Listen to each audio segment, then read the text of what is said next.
Is the right first రాసింది. వాటయ్యా what is my path అనేది first నేను రాసుకున్నా. అంతలా నాకు ఇన్స్పైర్ చేస్తుందండి ఈ టైటిల్. ఎందుకు తీసుకున్నారు ఈ title? Okay, right are wrong అనే పర్స్పెక్టివ్ నాకు తెలియదు కానీ వెరీ సింపుల్ కాన్సెప్ట్.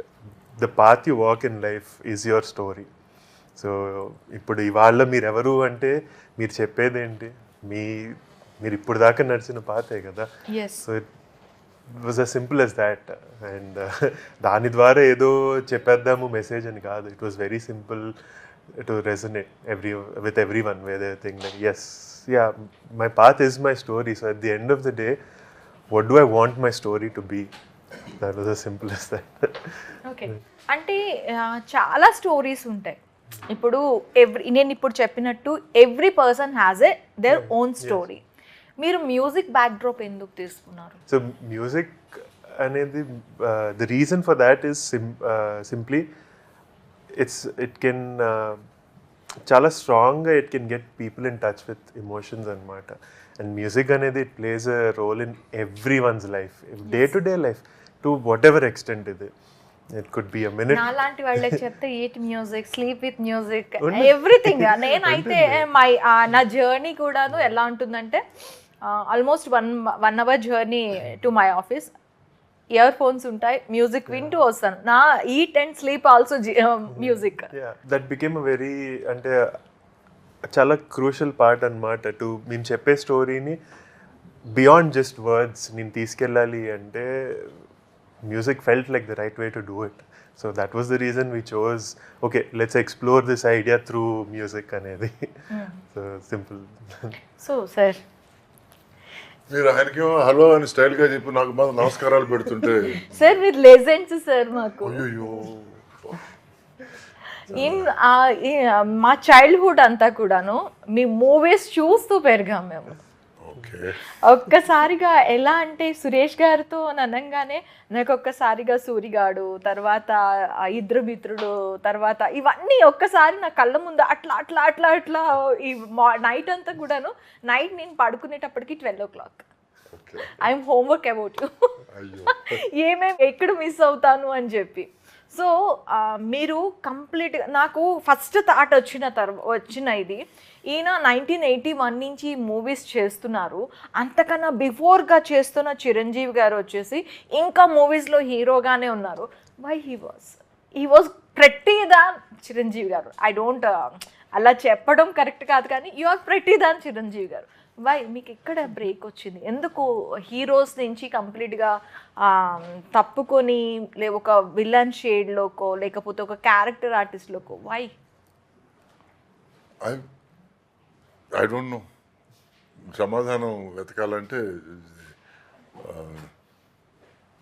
కర్ణుడి చావుకు 100 కారణాలు అంటారు, పాండవులకు గెలుపుకు 1000 కారణాలు అంటారు. So I don't no. నా పాత్ మధ్యలో ఎక్కడ బ్రేక్ అయిందంటే ఐ రియలైజ్డ్ దట్ నాకు స్ట్రాంగ్ ప్రొడ్యూసర్స్ రావడం లేదు, స్ట్రాంగ్ డైరెక్టర్స్ రావడం లేదు, స్ట్రాంగ్ స్టోరీస్ రావడం లేదు.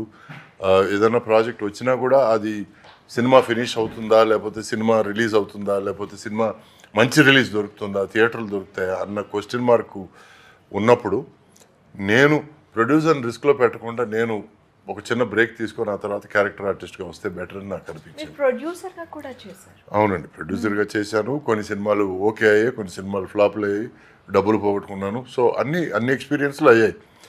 సో ఇవన్నీ ఎక్స్పీరియన్స్ అయిన తర్వాత నేను ఒక నిర్ధారణకు వచ్చింది ఏంటంటే I better stick to the basics. నేను యాక్టర్ అవడానికి వచ్చాను, యాక్టింగ్ చేయడానికి వచ్చాను. వేరే దారులలో కాలు పెడితే నాకు ఉన్న ఎక్స్పీరియన్స్ చాలలేదేమో, నాకున్న నాలెడ్జ్ చాలలేదేమో అని నాకు అనిపించింది. So I thought I try little later, but ఇప్పుడు మాత్రం let me concentrate on what I'm doing. మధ్యలో టీవీ రంగంలోకి వెళ్ళాను, ఒక 7-8 సీరియల్స్ ప్రొడ్యూస్ చేశాను. సో 2000 ఎపిసోడ్స్ ఆల్మోస్ట్ అయ్యాయి. వాటిలో కొన్ని ఎపిసోడ్స్ డైరెక్ట్ చేశాను, ఆల్మోస్ట్ 1000 పైన ఎపిసోడ్స్ డైరెక్ట్ చేశాను. So I tried my hand at everything, production, direction, acting, dubbing ఆర్టిస్ట్గా కూడా పనిచేస్తున్నాను, ఇంకా పనిచేస్తున్నాను. నాగార్జున గారి సినిమాలు తమిళకి, అరవింద్ స్వామి సినిమాలు తెలుగుకి, హిందీ బొమ్మని రాని సినిమాలు తెలుగుకి. So I'm kind of busy doing a lot of stuff. But ఎందుకు నేను పల్లకి ఎక్కలేదు, ఎందుకు నేను పల్లకి పక్కన నడుస్తున్నానంటే దానికి దేవుణ్ణి అడగాలి, కానీ not everything has a logical explanation. Okay. ఎందుకంటే ఇప్పుడు నాకు తెలిసి నాకంటే అందగాళ్ళు కృష్ణానగర్లో చాలామంది ఉన్నారు, నాకంటే హైట్ ఉన్న వాళ్ళు చాలామంది కృష్ణానగర్లో ఉన్నారు. నేను మీ దగ్గర ఇంటర్వ్యూలు ఇస్తున్నాను, వాళ్ళు పాపం ఆ ఛాన్స్ కోసం వెయిట్ చేస్తున్నారు. So I can't compare my self. నేను చిరంజీవి గారిని తో కంపేర్ చేసుకుని నక్కకి నాగలో కానీ కంపేర్ చేసుకుంటుంది, because he's a supremely talented person. ఆయనకి రావాల్సిన రికగ్నిషన్ కానీ ఫేమ్ కానీ that is something that I cannot want or desire. As my question is, ఇప్పుడు ఫ్యామిలీ బ్యాక్గ్రౌండ్ ఉన్న వాళ్ళు ఈ జనరేషన్లో ఎక్కువగా సస్టైన్ అయిపోతున్నారు మూవీస్లో. మీ ఫాదర్ ఆల్రెడీ ఇన్ మూవీస్లో ఉన్నప్పటికి కూడా సురేష్ గారు ఎందుకు వెనకపడ్డారు? నేను సినిమా ఇండస్ట్రీకి వచ్చే టైంకి మా ఫాదర్ వచ్చి రిటైర్ అయిపోయారండి. ఎందుకంటే ఆయన ఒక సినిమా తీసి ఆ సినిమా ఫ్లాప్ అయ్యి ఫైనాన్షియల్గా బాగా హెవీగా బర్డన్ అయింది. సో దాంతో నేను మా ఫాదర్ మాట విని ఫారిన్కి వెళ్ళి చదువుకోకుండా నేను ఇక్కడే ఉండిపోయి ఎట్లాగైనా సరే సినిమా ఇండస్ట్రీలో ఏదన్నా ఒక పని చేసి ఫ్యామిలీని నేను సపోర్ట్ చేయాలన్న దృక్పథంతో I tried everything. Finally became an actor and against my father's best wishes I sustained as an actor. So నాకు ఇప్పుడు దేవుడు మనకి కొన్ని కార్డ్స్ ఇస్తాడు, we can only deal with those cards. మనకి ఆ కార్డు రాణి రాలేదేంటి, రాజు రాలేదేంటి, ఏస్ రాలేదేంటి అని ఆలోచించడం కంటే we can only play with the cards that we have. So that is what I been doing. So ఇంతగా ఈ నెక్స్ట్ రౌండ్లో ఏ కార్డ్స్ వస్తాయో నాకు తెలీదు. Hopefully good cards are ahead of me. So let's see. అంతేగాని అయిపోయిన దాని గురించి దొరకని దాని గురించి గతాన్ని గురించి ఎక్కువ ఆలోచించి నిద్రపోగొట్టుకోవడం is not part of my nature. No sir, good attitude sir actually అది. ఎందుకంటే మన ప్లేట్లో ఉన్నది మనం తినే వరకు అది మనది కాదు అని దానే లిక్కా హే కానే వాళ్ళ కన్నామంటారు చూడండి. ప్రతి మెతుకు మీద రాసి ఉంటుంది అది మీదా కాదా అని. ఓకే ప్రీతం, ఆర్కిటెక్చర్ నుంచి యాక్టింగ్ చాలా rare combination. How? So actor అవ్వాలనేది ఆల్వేస్ ద ఇంటెన్షన్. చిన్నప్పటి నుంచే లైక్ స్కూల్లో షూటింగ్స్ చూడడం కోసం ఫస్ట్ 1 to 10 ర్యాంక్స్ ఉండేవాళ్ళే షూటింగ్స్కి అలౌ చేస్తారు అని. అంటే నేను చదువుకున్న స్కూల్ మోహన్ బాబు గారిది. సో అక్కడ షూటింగ్స్ క్యాంపస్ చుట్టూ జరిగేవి.